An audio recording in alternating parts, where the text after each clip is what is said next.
And if you don't educate your child early on the values that they should be anchored, they're going to follow all the voices.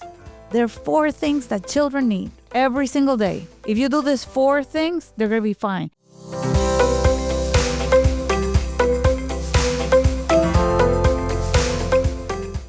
Hi, welcome to another episode of the Raising Innovators podcast. I'm Marnie's daughter, Valerie, and today I'm going to be asking her some questions. So she's going to be in the hot seat of her own podcast. So it's great to see you, Mama. I am so happy that you are hosting this show. So I'm so excited to talk to you a little bit more about your journey into early childhood education. And I thought we could start by talking about what got you first excited in education and what made you want to pursue that. I think after working in corporate America for many years, I decided that I wanted to leave a legacy and work towards a mission and accomplishment. And I started pursuing and seeking for opportunities. And I stepped into this industry by accident when I helped your Aunt Judith, a dear friend of the family. And I took care of her childcare center for a couple of weeks while she was recovering from a surgery, just to find out that I had to thank her for having that opportunity, because those 2 weeks that I spent in her center, it gave me a glimpse of what I wanted to do for the rest of my life. What do you think it was about those 2 weeks? What did you notice in the school that really struck you, that resonated with you? I think just seeing that the passion that she had and how she was shaping an entire community and she was leaving a legacy, that inspired me so much. She ran a very successful independent childcare center. She's the director up to this day, but she runs a really high quality learning environment. And just seeing how she had impacted and the students kept coming back years after years gave me an insight of how she really changed the community. And I wanted to replicate that in my own life. I'm curious too, do you feel like up to that point, that kind of education that you're talking about, that's high quality, that you wanted to replicate, do you feel like growing up, did you have access to that kind of education that you wanted to create in your community? So I think I had an amazing childhood, and I practiced a lot of what now is called 21st century skills, but it was by accident. Growing up in a developing country, you have the opportunity to be exposed to a lot of things that are not in the comfort zone. One of them being there's no guarantee that you're going to have electricity, basic services. So I grew up in a country where, in any minute we wouldn't have electricity. So you had to be on your feet. You had to entertain yourself, be able to be very in charge of your own education and jump into something different. So I think growing up without all the things that we have today actually was an advantage. And one of the things, I was able to practice every single 21st century skills in my country. What would you say are some of those 21st century skills that you practiced then and that you are trying to, bring to education now? I think one of the things that shaped me is that I am an only child. So both of my parents were on top of me all the time. So I don't know if that's good or bad, but I was exposed to a lot of different experiences. One of them being creativity. So when you grow in a developing country, you have to be very creative with your time, with your resources. And I was exposed very early on to music education. I played piano and cello for 17 years. And having that exposure to music gave me the first C, the She's creativity. being humble, by the way. Mama was in the National Youth Orchestra of the Dominican Republic. So she's a big shot. There were 3 cellos. Yeah. So that was one of the C's. I was also able to practice the other C of the 4C model, which is communication, because at a very early age, I remember stepping into a TV show as a guest, and they were looking for a host. Mm-hmm. And I applied for the position and I got in, and my parents actually allowed me to work in this TV show. So at 8 years old, like for 4 years, I became a TV star in a children's show in the Dominican Republic.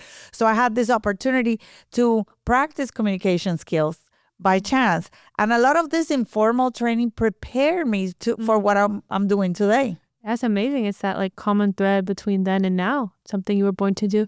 I'm curious, what was the name of the show, and like what would you do in an episode with the audience? So I grew up in as a TV show host called A Gigante Familiar. Like it was like a Saturday morning show for 3 hours, and we were responsible for entertaining the audience.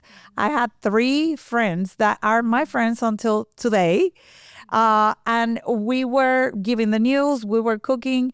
I remember one time, because we pulled the resources that we had in our everyday life. So pretty much all my friends like were part of the show. So I invited every single friend in school and invited them to the show so they would cook. We didn't know how to do anything. We would do crafts in the show. I'm terrible at all that, but I was hosting. So I invited all my friends from school to help me do these crafts and cooking lessons. And That's so cute. And how old were you in this time too? I was like from 7 years old to 11 years old. I was in this show. Yeah. And how do you feel like that experience of, performing, also being a host, of cooking and just bringing people together, how do you feel like those skills, from what you were mentioning about creativity, that seems like that was really an arena where you got to practice that. How do you feel like those skills have helped you today? So one of the things I think shaped me was that I wasn't afraid of people. I remember meeting the biggest stars in like the teenage world at the time, the singers. And I was 7, 8, and I was there interviewing Los Chicos de Puerto Rico, a menudo. So these guys that were like, we all had a crush on these kids. We were 7, 8, 9. And I had the opportunity to sit down with them and interview them. That was an amazing experience that allowed me to understand that I didn't have to be afraid of anybody. Like if I could do it at 7 or 8, I could pretty much talk to anybody. Yeah. Especially like guys that we used to like love. Crushes on them, right? We had a crush on it. The entire school, they would wait for me on Monday. They're like, wow, who did you interview today? Was there like one person that you interviewed that you remember being like really starstruck when you were little? I probably lost my words when I interviewed Los Chicos de Puerto Rico. Oh my God. I probably did, because they were the sensation at the time. And I remember how nervous me and my other co-presenters were interviewing them, and how it pushed us to prepare for the interview, to be very professional and to guide this experience for the rest of the audience. Yeah. Wait, that's so beautiful. Okay, so then you turn 11 and that chapter comes to a close. How was that for you, kind of transitioning from this moment where you're like a little kid, basically, but you're also like, in a way, you're known on the island, you're on TV, you're a host of a popular show, you're meeting Menudo, you're meeting the Los Chicos de Puerto Rico. How was that for you to transition to a next stage of your childhood? It was really hard. I think that was one of the hardest moments of my life, because I didn't want to grow up. I didn't want this season of my life to end. But I was entering the teenage year, and it was a children's show. So I kind of like, you enter those dark ages of the teenage years. So you kind of don't know who you are. So for a while, having been exposed to that type of opportunity, and then sit down and they have the producer sit down with us. I mean, all of us were pretty much fired at 11. And they told us that, they had to transition to a younger crowd, and that was the end of an era for us. But the lessons that I think me and my other friends learned were so valuable for the rest of our life. It was that determination, that understanding of how to interview, those skills of communication, listening, standing up in front of our audience, not being afraid of people. That's a skill that stays for life. And new parents have the opportunity to provide this to kids in many ways today, such as school plays or allowing their children just to immerse themselves in different creative experiences. That's the way that you allow. And I'm so thankful for my parents that they allowed me to experience that, because I got paid for that also. I got paid. No, it was not a lot, but having this job, I remember at the end of every show, there was another lesson beside the communications and the skills and all that. It was like how to manage your own money. Yeah. So I learned how to do that, how to open an account, how to save. So a lot of the lessons that came from that, it was thanks to my parents that they allowed me to pursue this. You're like a baby Jimmy Fallon and then also a little entrepreneur at the same time. I mean, not in a big way. It's a small island, but it was a really opportunity to dream big and to open the door, and allow me to develop that skill set. So after that, I know you finish your time as a child host, you grow up, and eventually you go on to become a reporter as well. How do you feel like those experiences informed your reporting later on as a journalist? I think being fired from a job at 11 years old pushes you to want to come back. Yes. And I always dream of, I want to come back to communicate again at a different level, because I really enjoy that part of storytelling. So if I go back to my childhood, I connect that experience, and it was all about the connection with the audience, and also I was a storyteller. So later on, and I pursue this passion in different ways, in my teens. But the teen years are kind of like a dark age because you don't fit anywhere. Sometimes You're not a kid. you're not a kid. You're an adult. Yeah. You don't have a lot to say. So I became a musician at that time. I channeled that passion and my creativity in music. And then when I finally became 18, then I wanted to come back. And the way that I knew what I wanted to do, I wanted to be a journalist. And I remember in my country, I started working in different TV stations, but I had a bigger dream than where I grew up. I wanted to be in the news in another country. I wanted to be on CNN. And that became my goal. I mean, I used to see the journalists and the reporters, and I was like, that is such a cool job. And I'm glad that I was able to try it, pursue it. And the reason is because I was not afraid. I did it.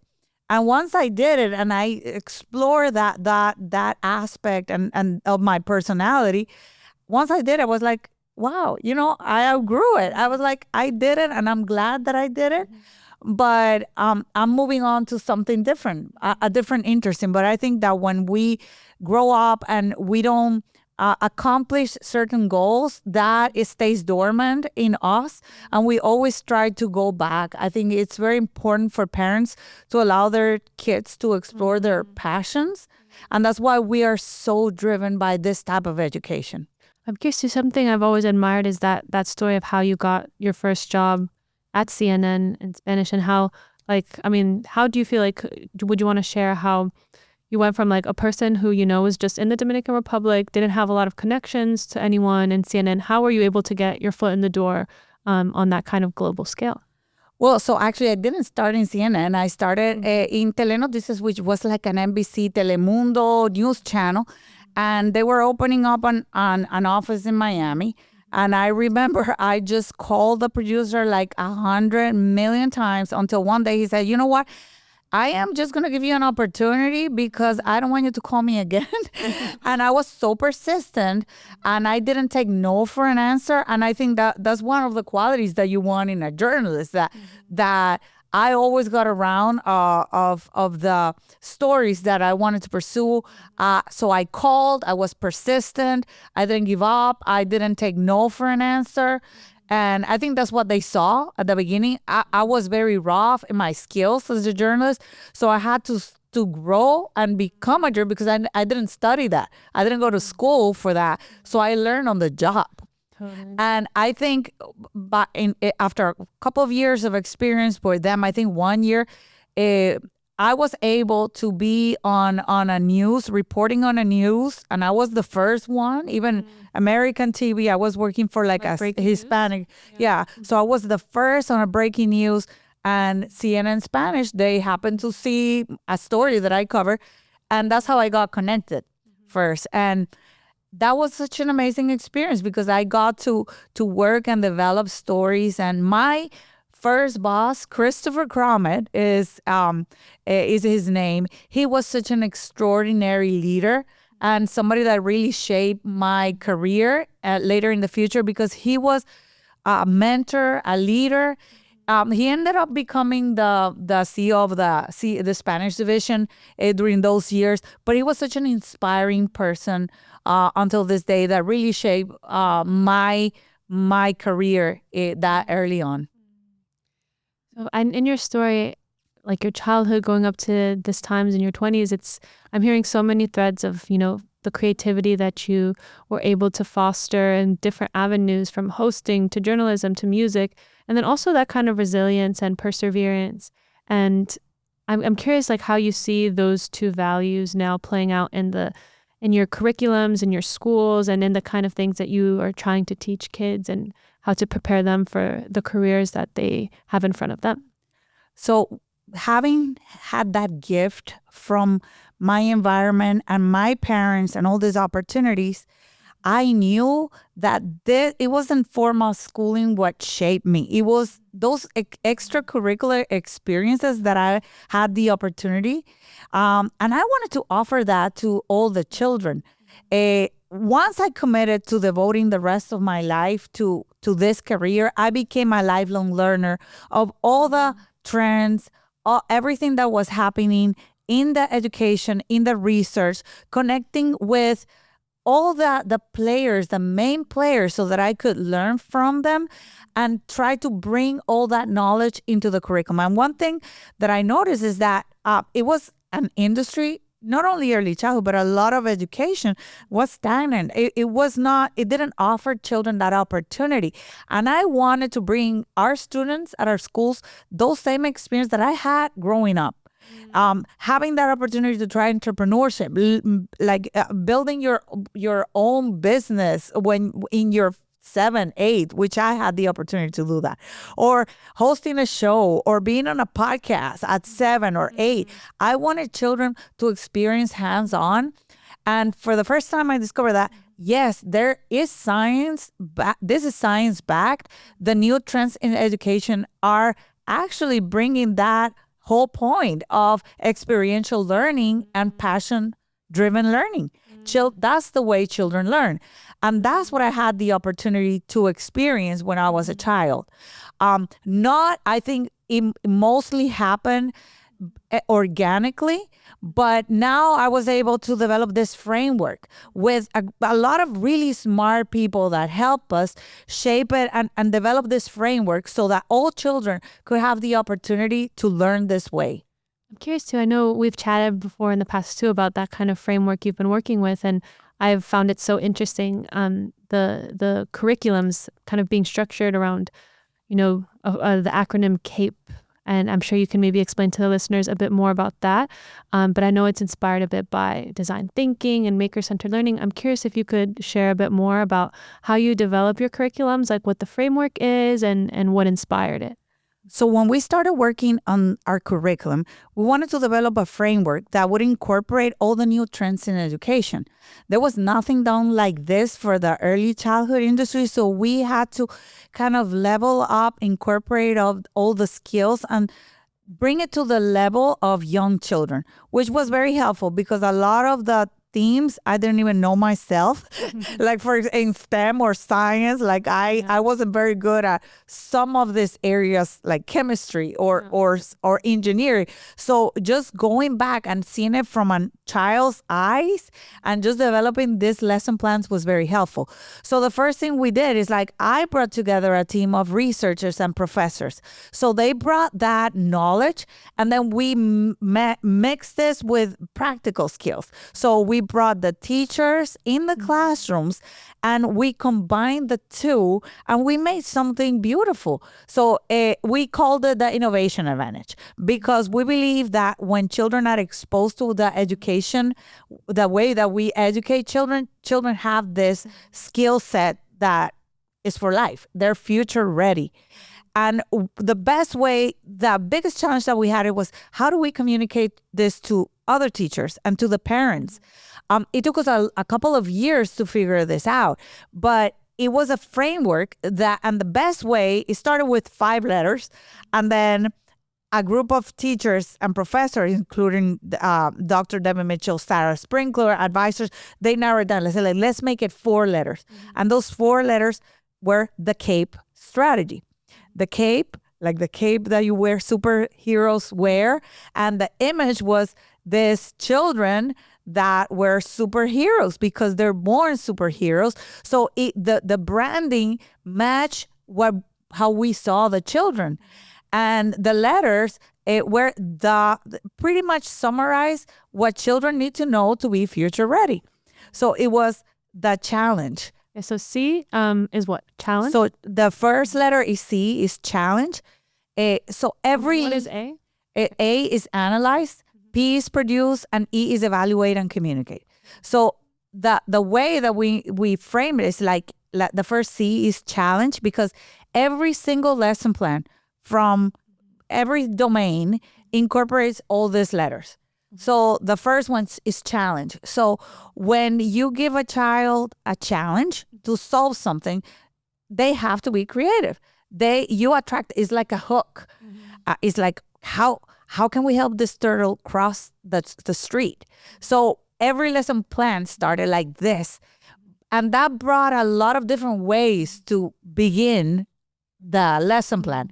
It was either introducing it with an empathy story, and that developed their emotional connection, or with a challenge. How do you open this box? Or what's inside this computer? So that letter sparked the curiosity and the creativity. And it was the hook to start the investigation. And sometimes it was brought by the kids. And then in the A, we brought the analyze, the critical thinking, the research skills that children need to have to be able to solve a problem. So in the A, it breaks down to analyze, research, but also find solutions to the problems. That brings the creativity back. And then with the P, we wanted to bring the maker-centered learning principles, which is the foundation of the program. We believe that you can have the best ideas, but there's a difference between the people that say they're going to do it and the doers. And we wanted our children to be exposed to the type of education where they would produce and they wouldn't be afraid. And that brought out all the principles of maker-centered learning, and including don't be afraid to create. Try again. Iterations, which is do it again, because the first prototype might not be the best. And then the later a letter is the E, evaluate. So that was the opportunity for a child to stand in front of the classroom and explain what they have done, evaluate, get feedback from others, and develop all this. And all that, all those lesson plans, we frame it in and group them in pillars. Every lesson plan had to incorporate and infuse this, what we call pillars. And the teachers didn't get it at first, but we started saying, look, how do we communicate? Or the parents, there are 4 things that children need every single day. If you do these 4 things, they're going to be fine. It's simple. We made it very simple. The head, the heart, the hands, and the voice. And each one of those had a meaning. The head, growth mindset. And every lesson plan has to have, or every experience has to incorporate words that would allow a child to develop a growth mindset. What are some words that exemplify that? For example, yes, don't, you're doing a great job, let's try harder. Or it's not fixed, but yes, you can do it again. If you don't say you fail, we say you're a step closer to getting it done. So those words that incorporate that vocabulary became one of the goals of the program. Then the heart was that emotional intelligence, was that importance that's what makes us different from ChatGPT and artificial intelligence, is that as humans, we can understand our emotion, name it. That's something artificial intelligence, technology, and computer will never be able to do. The creativity, the feelings, communicate something. Is very developed, but that's the difference. And then the hands were the act of making it happen. Doing something with your hands makes it unforgettable. And that's what's like lacking in traditional education, exposing children to this type of very sedentary environments where they're listening to a teacher. Not even adults. We don't learn that way anymore. We're not sitting there and listening to somebody. I mean, I used to fall asleep in the class, and that was a long time ago. Imagine kids this day that have very short attention spans. So education has to change, and the way that we do that is through making. So project-based learning, challenge-based learning, and going away. And unfortunately, there's so many environments in early childhood doing this, like exposing kids to this type of rigorous academic environment that first they're never going to use in their lives unless they're going to work for somebody and follow orders the rest of their life. And that's not what education should be about. And then the boys is helping children communicate, express their emotions, stand on their feet, and having that empowerment to share their voice and standing up for what's right. So it's a value-based education too. A lot of kids are following. If you don't educate your child early on the values that they should be anchored, they're going to follow all the voices. So you have to make sure that the kids are exposed to that type of education, of philanthropy, of giving back, so that they always have that value, understand the right from the wrong. That's amazing. I want to make sure we're not skipping over one either. So it's head, heart, and hands, right? Yeah, and the voice. And then voice. Perfect. And so what could you say a bit more about the hands one? Is that the service kind of oriented? Well, the hands was the act of making. So that the hands is the image that we use to explain the teachers and the parents that if you don't make, you don't learn. So it was that hands-on approach. And all these lesson plans were built around these 4 letters of this acronym. And the pillars were infused. So once we were able to communicate that, everybody got it. The teachers were the ones that had to come on board because they were going to perfect the model. And it's amazing how we have this feedback now from the teachers and this collaboration between academia, the teachers, the practical people training in between, like me and our administration staff, to make sure that it's implemented correctly. Thank you so much for coming today and allowing me to be part of the Raising Innovators podcast. And I'm so proud of you and all of the work that you're doing. And yeah, make sure to like and subscribe. Like and subscribe. Thank you for hosting. Of course. Love you.